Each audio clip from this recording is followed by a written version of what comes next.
j'étais perdue dans mon métier. Je ne savais plus vraiment quel métier je faisais. Donc, on a décidé d'arrêter les soins de nursing et de se concentrer plus sur des soins techniques. Alors, c'est intéressant parce que du coup, c'est varié. On est en contact avec des prestataires qui nous forment, une nouvelle pompe. C'est des soins que je faisais pas non plus à l'hôpital parfois. Voilà, on n'a pas vraiment de pro et de perso, même si on essaye au maximum d'en faire, et ça dépend avec les collègues. Un des inconvénients, c'est que parfois, je me sens un chouille seule quand je suis face à un soin technique et que j'y arrive pas. Ce qui fait qu'on a souvent au téléphone des gens qui nous écoutent, nous demandent comment ça va, et nous demandent notre avis professionnel. Et c'est un plus parce que on se sent valorisé et on peut échanger et vraiment, on reste pas seul, quoi.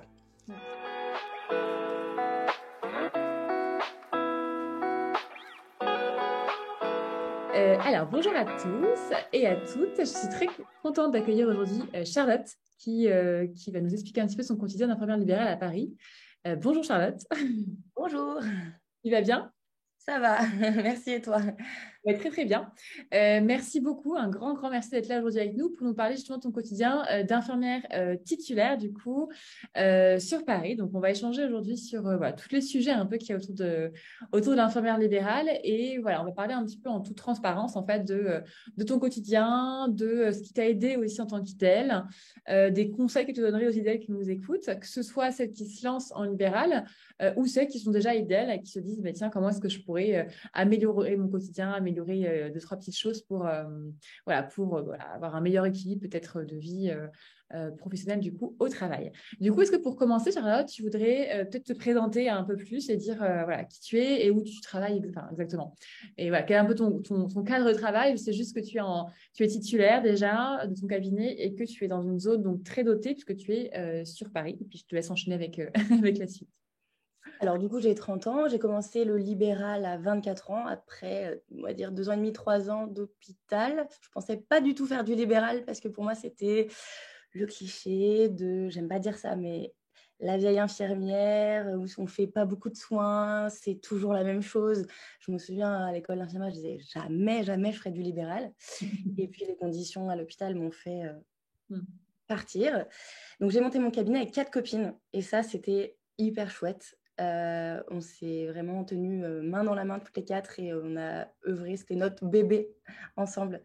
Et voilà, ça fait 7 ans du coup qu'on est à Paris dans un petit quartier, c'est le 5e arrondissement et c'est, on dirait un petit village et tout le monde se connaît et c'est chouette. Trop bien. Top. Du coup, là, donc toi, tu es une jeune, enfin, tu es très, très jeune idéal, du coup, à 24 ans, je pense que c'est assez rare. Qu'est-ce qui a fait que tu as voulu devenir idéal, justement, et qu'est-ce qui a fait que ton choix, en fait, a été justement le libéral et surtout titulaire directement, si je ne me trompe pas, que tu as créé, du coup, directement ton cabinet. Qu'est-ce qui fait que tu te dis, tiens, vas-y, je me lance en tant que titulaire et que tu n'avais pas eu peur un peu de te dire, justement, je me lance dans le grand bain directement. Bah, ça fait un peu peur, surtout que quitter le monde du salariat, on est habitué à tous les mois, c'est tranquille, on reçoit son salaire, on ne se pose pas de questions. Là, on s'est vraiment lancé un peu, entre guillemets, au-dessus d'une falaise, mais en même temps, on s'est dit, on est infirmière, on aura quand même tout le temps du travail, ça devrait le faire. Ce qui a été difficile, c'était de monter à 4, parce que du coup, on a créé 2 tournées directes. D'accord. Mais ça n'a pas mis beaucoup de temps parce que Paris, c'est facile. C'est facile d'arriver, de démarrer à zéro et on a tout de suite des patients. Donc, si on est motivé, il y a vraiment... C'est pas un gros risque. Donc, on a vite vu que finalement, ça allait pas être trop compliqué. C'était juste qu'au début, on n'est pas habitué à pas avoir de salaire, à faire ses facturations soi-même. Donc, ça, c'était pas facile. Et ce qui m'a fait surtout partir de l'hôpital, c'était les chefs au-dessus de moi, du coup. C'était difficile de voir des chefs qui nous disaient quoi faire, mais qui allaient tout le temps au café, où on ne se sentait pas soutenu, où on avait besoin un petit peu... moi, j'avais 20 ans, j'avais 21 ans, j'avais besoin d'être soutenue et on avait l'impression d'être des pions. Et je me suis dit, bah, peut-être que si on crée de zéro, plutôt que pareil d'arriver dans un cabinet et d'être remplaçante, bah, on va pouvoir faire un petit peu ce que j'avais dans la tête en étant étudiante et mettre à profit mes compétences et voilà, faire notre petit bébé, le façonner comme on avait envie qu'il soit, quoi. Top. Et justement, tu me disais un peu lors de notre pré-interview que vous aviez une tournée assez technique, enfin, avec pas mal de soins techniques. Est-ce que enfin, j'imagine que c'est un choix du coup, et pourquoi ce choix-là? Est-ce que c'est plus pour l'aspect, je sais pas, plus flexible des horaires, l'aspect peut-être plus moins routinier, peut-être plus technique? Enfin, voilà, pourquoi vous avez fait ce choix-là? Et est-ce que c'est facile du coup de se dire, tiens, je veux quand même pas mal de techniques et tu vas adresser à avoir pas mal de soins assez variés? Alors au début, quand on a créé la tournée, enfin, comme il y en avait deux, on s'est dit on prend tous les soins. Dès qu'il y avait un nouveau patient, on le prenait. Donc j'avais 8 toilettes par jour, mais en même temps c'était sympa. J'aimais bien voir mes petits patients parce que c'est du nursing, mais c'est aussi des soins infirmiers. Donc c'est vraiment une prise en charge globale. Et petit à petit, je me suis rendu compte qu'on n'était plus que des infirmières. On était aussi des auxiliaires. On pallier entre guillemets aux familles qui sont loin, et bah oui, c'est pratique, l'infirmière elle passe tous les jours, puis on paye pas parce que c'est remboursé par la sécu.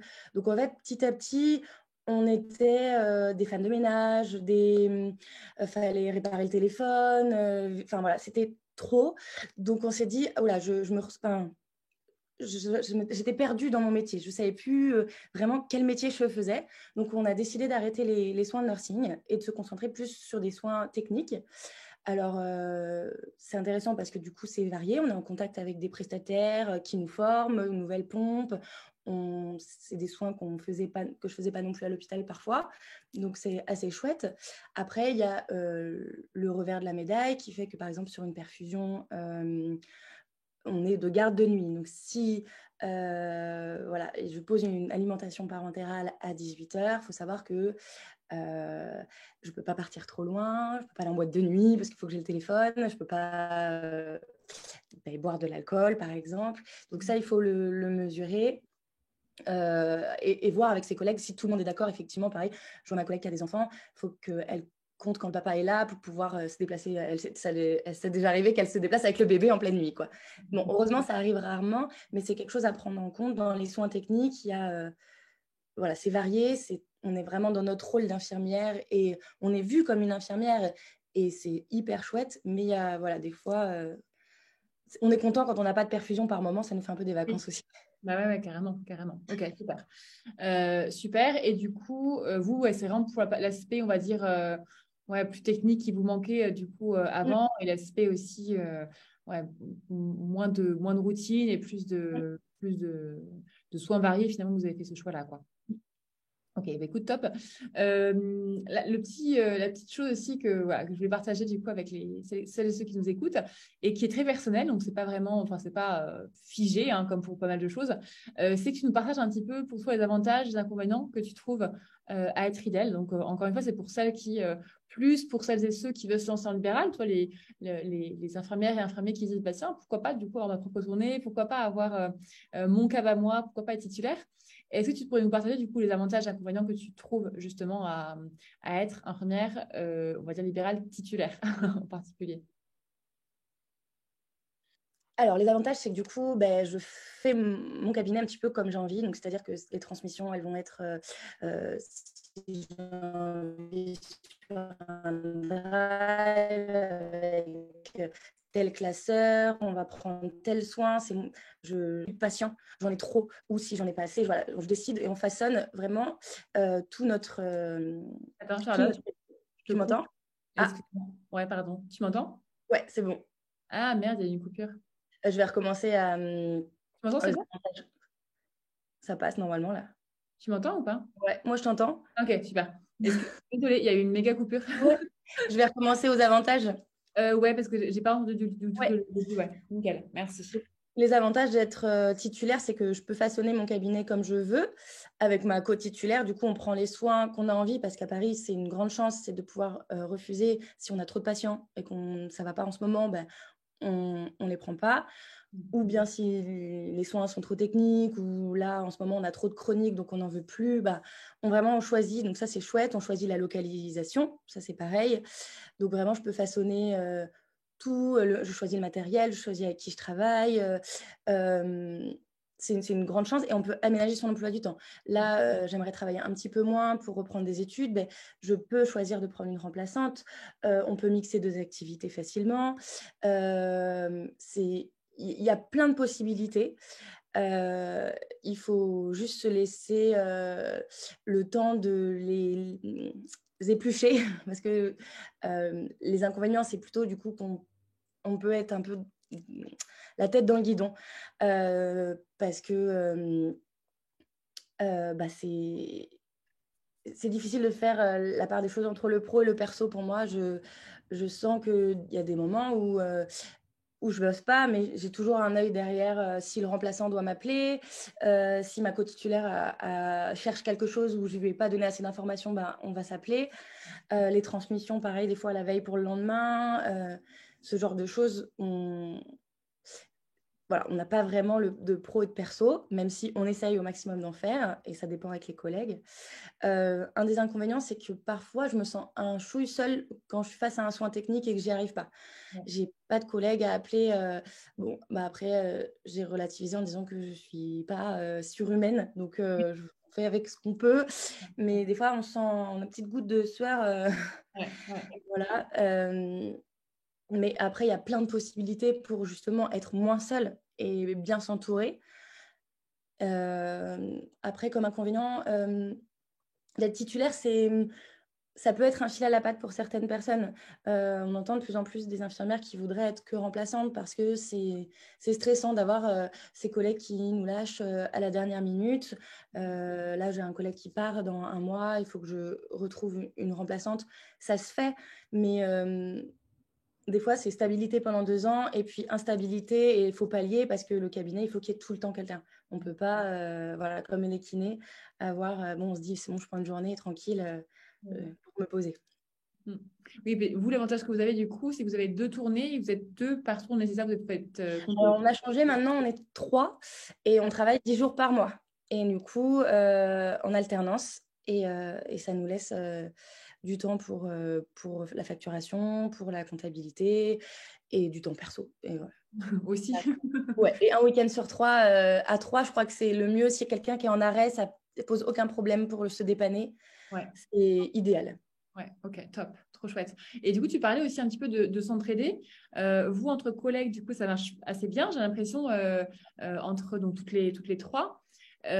Tu parlais aussi un petit peu d'un réseau aussi, enfin, de réseau plus global Ouais. de paramèdes et même de médicaux. Est-ce que tu peux nous expliquer un petit peu comment est-ce que tu as fait ton trou justement dans un réseau plus globalement et peut-être les conseils aussi que tu donnerais aux infirmières qui se sentent seules dans leur cadre, mais seules aussi en tant que professionnels de santé? Alors moi, ce qui m'a aidé énormément, déjà quand on est arrivé, c'est qu'on a fait le tour des pharmacies pour se Mm. faire connaître et du coup, on a sympathisé.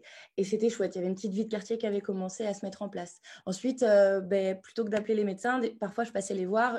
L'avantage d'être à Paris, c'est qu'on est tout près. Du coup, je passais les voir pour faire signer une ordo, rectifier quelque chose. On a appris à se connaître. Et puis, j'ai eu une grande chance aussi, c'est euh, de contacter des infirmières qui étaient dans la même dynamique autour de mon cabinet pour se rencontrer avec les kinés et les podologues et les ostéos. Et ce qui fait qu'on allait souvent, enfin, voire 4 fois sur 5, prendre des cafés dans la semaine ensemble pour se raconter les petites anecdotes. Euh, Échanger sur la difficulté parfois qu'on peut avoir, aussi se donner des tips sur la compta, sur des complémentaires retraite, tel contrat de prévoyance. Ça nous a vraiment aidé à s'ouvrir, confronter les façons de faire, aussi comment font d'autres infirmières ou comment d'autres paramédicaux font.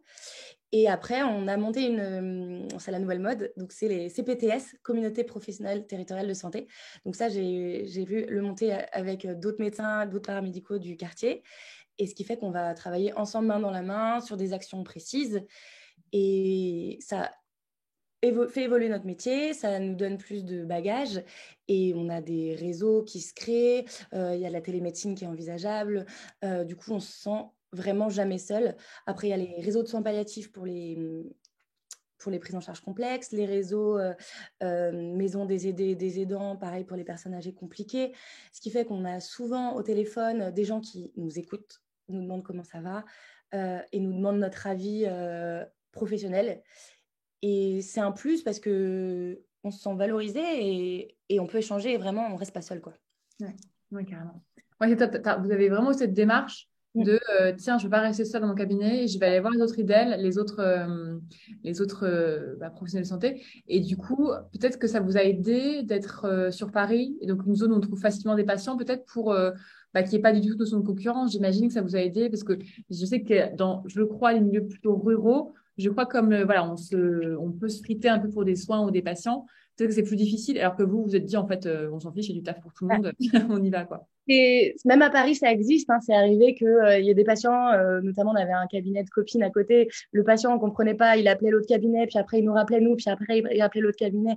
Donc c'était drôle, on en rigolait, mais effectivement, il y a des fois, on se disait, ah bah mince, mais pourquoi il nous a pas rappelé ce patient quand même Donc oui, même à Paris, s'il n'y a pas de zone de concurrence, il peut y avoir quand même, mais relatif. Enfin, je pense qu'on a une chance dans les grandes villes. Il y a du travail pour tout le monde et surtout, il ne faut pas avoir peur de perdre quelques patients parce que, en fait, c'est sur l'année que ça se liste et pas sur un instant T, quoi.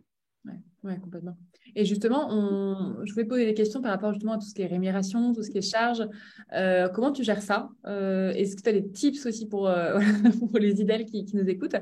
Peut-être juste pour commencer, les infirmières qui connaissent pas très bien le milieu d'infirmière libérale, comment tu pourrais décrire en fait le système de rémunération? Alors rapidement, évidemment, t'as pas tout, tout expliqué. Ouais, c'est long, c'est long. Globalement, comment ça se passe? Et pour vos charges, on va dire peut-être pour vous qui êtes à Paris, en tout cas, comment tu les calcules? Est-ce que tu as un peu en tête le pourcentage, etc. Alors déjà, c'est un système d'actes, donc c'est-à-dire que chaque soin a un prix. Donc il suffit de l'apprendre par cœur, c'est un tableau bête. Et du coup, on arrive facilement avec les logiciels à calculer le chiffre d'affaires de la journée. Après, moi, quand j'ai fait une formation juste avant de m'installer, on m'avait fait vraiment peur en me disant il faut mettre 50% obligatoire de côté, les charges sont vraiment énormes, il faut faire très attention. Et en fait, on a bien suivi à la lettre, mais c'est pas la cata. Après, j'imagine que quand on est à la campagne et qu'on fait beaucoup de kilomètres dans la journée, l'essence, la voiture, ça coûte plus cher. Moi, je suis en scooter. Et même si j'étais en voiture, entre ma collègue, elle y est, on est à peu près entre 35 et 40% de charge. Euh, Ce qui fait que c'est un petit peu moins pire que ce qu'on annonce. On a de la chance, notamment à l'URSSAF, on paye très peu de sécurité sociale. On paye aussi moins d'URSSAF que par exemple les podologues, 2 fois moins. Donc on a quand même une profession où on a de la chance. Oui, c'est bien sûr qu'on n'a pas l'habitude de compter en charge, mais on peut avoir un comptable. Il nous aide au début. Moi, j'avais pas voulu parce que je voulais savoir, je voulais apprendre. En fait, je voulais pas qu'on me dise quoi faire. Je me disais, mais si j'apprends, je vais pouvoir moi-même gérer. Et donc, on a fait des petites formations. Et maintenant, il existe des petits logiciels super, notamment des logiciels robots qui, en fait, synchronisent les comptes bancaires et me met dans les cases. J'ai juste à vérifier s'il a bien mis l'essence dans l'essence, les repas dans les repas, les compresses dans les achats. Et il me fait mon brut, mon net. Et en fait, c'est facile. Et du coup, on ne sait plus où on en est à la fin de l'année, quoi. C'est quoi ton logiciel, sans faire de la pub pour, pour eux forcément? Alors, le logiciel de compta, c'est Indie. Ok, C'est des kinés qui ont créé ça à la base, donc c'est vraiment spécifique aux soignants libéraux qui voulaient faire leur compta, mais en simplifiant la vie. d'accord, ok.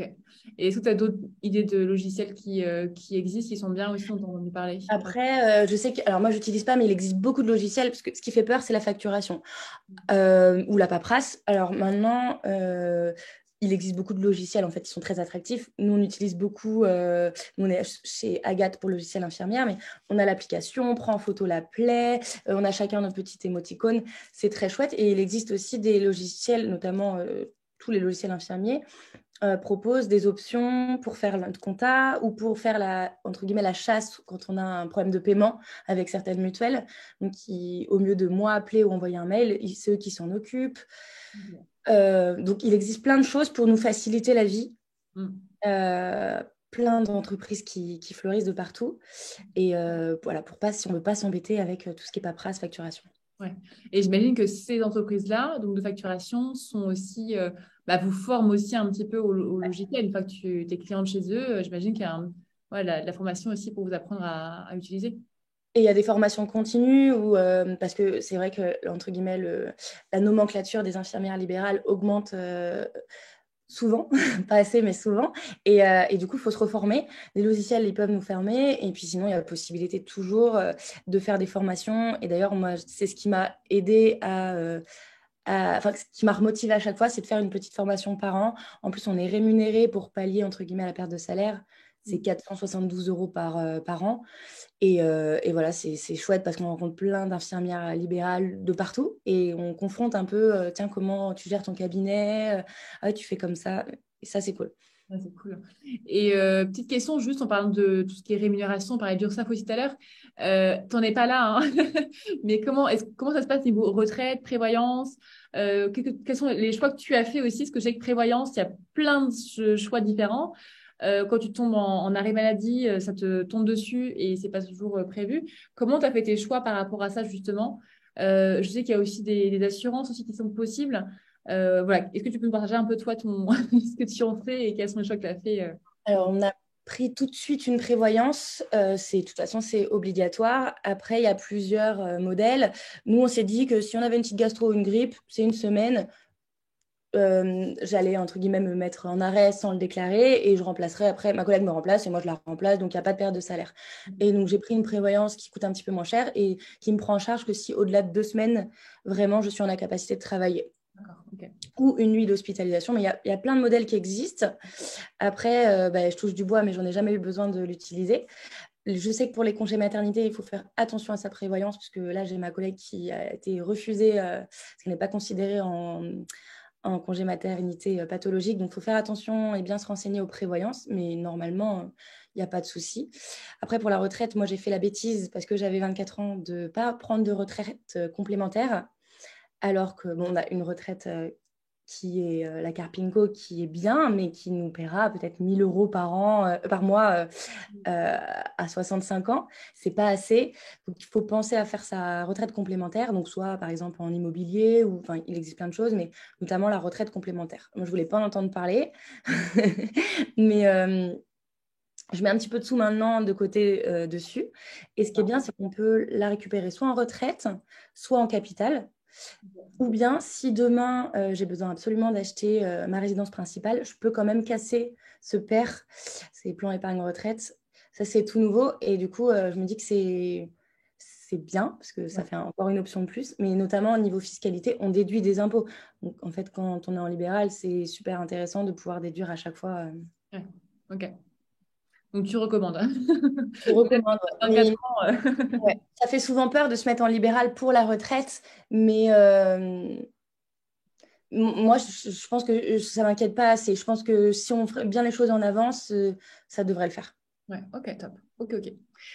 Écoute, merci. Est-ce que, je sais pas, la dernière question que j'aimerais te poser, c'est est-ce que vous avez des conseils aussi pour les idèles, justement? Donc là, c'est tout le monde, en fait, ceux qui vont se lancer, ceux qui se lancent en ce moment, ceux qui sont déjà idèles.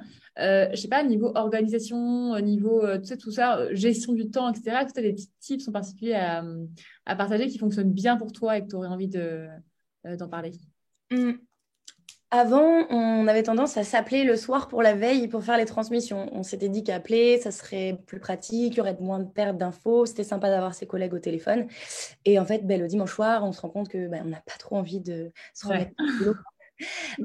Pareil, si j'ai fini le dimanche soir après mon week-end, j'ai envie d'aller flâner et pas appeler ma collègue pour qu'elle puisse prendre ses transmissions pour le lendemain. Donc maintenant, on a mis en place un drive. On a listé nos patients chroniques, les patients qu'on voit une fois par semaine, les nouveaux patients, les fins de soins, les patients décédés et toutes les infos. Et on peut le remplir de notre téléphone, notre ordinateur. Et voilà, il y a des petits codes couleurs. Et voilà, ça a été un petit tips récent, mais qui nous a allégé pour notre vie perso. Euh, Après, c'est bien communiquer avec ses collègues. C'est hyper important qu'il y ait une bonne entente. Nous, on essaie de se faire un repas, un dîner, et pour rigoler, pour remettre un petit peu une bonne dynamique, qui propose quoi de nouveau pour toujours, enfin, pas que ce soit chronophage, c'est important s'il y a des gens qui ont envie de proposer des choses, que laisser mûrir les projets et de bien s'entendre avec les collègues du quartier, donc notamment quand on arrive, c'est important d'appeler les autres infirmières. Ça prend 2 secondes, mais demain, si moi je sais que j'ai un pépin et que mes 2 collègues sont en vacances, ça nous est déjà arrivé, ben, on a appelé un collègue du quartier qui nous a fait 3-4 patients en urgence. Mais voilà, et en plus de sa tournée, on savait que c'était facile à organiser et c'est toujours agréable. Trop sympa, trop bien. Et juste, je reviens sur ton conseil qui est super là, de bien garder des bonnes relations du coup, avec tes collègues. Quand tu dis on se fait un dîner comme ça, c'est un dîner du coup thème boulot et vous parlez boulot et vous permettez de parler de patients. Est-ce que vous faites des temps aussi en mode juste, je sais pas comment dire, parce que alors vous c'est particulier parce que vous êtes très proches, enfin, vous êtes amis à la base. Est-ce que vous faites des temps aussi en mode on entre potes et on parle pas du tout de patients? Avec ma collègue on est depuis le plus longtemps possible. Oui, on essaye parce qu'on est très amis et qu'on part en vacances, mais c'est vrai qu'il y a toujours de temps en temps une petite anecdote qui va ressortir et en fait, ça nous pèse pas parce que c'est mesuré, on fait plein d'autres choses ensemble, on a plein d'autres projets, on est à fond dans la CPTS ensemble et on essaye d'ouvrir aussi une maison de santé. Donc, on va moins parler des patients qu'à une époque, c'est sûr, mais effectivement, c'est très important quand même de garder autre chose que le boulot, notamment pour les conjoints qui, eux, en ont marre d'entendre ça. J'imagine. Ok, top. Bah, écoute, merci pour tes conseils, Charlotte. C'est vraiment chouette, c'est vraiment super. Merci aussi pour voilà, de partager un petit peu ton quotidien. Il y a pas mal de conseils, donc c'est vraiment chouette. Je trouve que du coup, tu transmets une belle énergie et je pense que vu que tu transmets aussi de la bienveillance et de l'authenticité aussi avec tes collègues du quartier, du coup, je pense que tu récupères aussi cette bienveillance-là et cette énergie-là, donc c'est chouette. Est-ce que tu as un dernier mot pour la fin, quelque chose que tu aurais aimé transmettre en plus, une question que je t'ai pas posée, voilà, quelque chose que tu voudrais, dont tu voudrais encore parler? Moi, je voudrais juste te dire que oui, c'est parfois pas facile d'être titulaire de son cabinet des fois, c'est difficile. Il y a plein de moments où j'en ai eu marre. Et en fait, si je creuse, je réfléchis, il y a toujours des possibilités d'ouverture. Donc, même si je lis souvent sur ton forum des idées qui sont au bout, euh, ne restez pas seul. Et il existe vraiment beaucoup de choses pour réduire un maximum et l'activité ou prendre des remplaçants et s'aider. Je sais que c'est pas forcément facile de trouver les bonnes personnes qui s'entourer, mais je pense qu'on fait quand même un chouette métier et qu'il a de l'avenir. Voilà. Merci beaucoup. Et j'ai une dernière question qui me vient, après je te laisse tranquille. Justement, de la part de ces infirmières, parce que moi j'ai beaucoup de retours, en tout cas, je pense que tu dois les voir aussi, d'infirmières qui sont au bout, mais qui sont bloquées. Tu sais, qui sont bloquées, c'est-à-dire que je suis au bout, mais je peux pas me permettre de mettre en arrêt, je trouve pas de remplaçant, je suis épuisée, enfin, toi, qui n'ont pas de solution, en fait. Euh, Qu'est-ce que tu leur dis, en fait, à ces infirmières-là? J'ai par moments été dans ce cas-là, donc je les comprends totalement. Quand j'ai commencé, je ne voyais pas ce problème-là. Et au bout de 2 ans, j'ai une ancienne infirmière libérale qui m'a dit, tu sais, Charlotte, c'est les patients qui ont besoin de toi, mais pas le contraire. Et si nous, on va pas bien, on peut pas s'occuper d'eux. Et voilà. Mais si demain, j'existe pas, ils trouveront. Enfin, il y aura d'autres choses pour que, oui, ils seront malheureux parce que ça sera plus, ils auront plus leur petite infirmière qui vient, mais il y aura d'autres infirmiers. On n'est pas indispensable. Et je pense que il faut penser à sa propre santé avant tout. Et moi, des fois, je me dis, mais il faut que je ralentisse parce que là, je vais faire une erreur médicale. Et ça, voilà, j'essaye de me dire que c'est nous avant tout. Ouais. Et le patient, enfin, pas malheureusement, mais il faut se dire que ça reste un cabinet, entre guillemets. Ouais, Ils trouveront peut-être d'autres un jour. Il ne faut pas hésiter peut-être à lâcher le cabinet si c'est trop, trop dur, quoi. carrément. Meilleur conseil de l'année. Pour C'est tous dur. les infirmières, là, c'est The Conseil. Vraiment, si demain vous n'êtes pas là, en fait, ils trouveront quelqu'un d'autre, en fait. Donc, prenez Ouais. soin de vous, quoi. C'est tout. Trop chouette. Merci beaucoup, Charlotte. Vraiment, Merci. merci pour ton partage. C'est trop chouette. Je pense que tu as pu aider pas mal d'idèles et d'infirmières aussi à y voir plus clair. Donc, j'espère aussi. Encore un grand merci. Puis, écoute, j'espère à très vite. Oui, à bientôt, Charlotte. Salut. Bonne journée.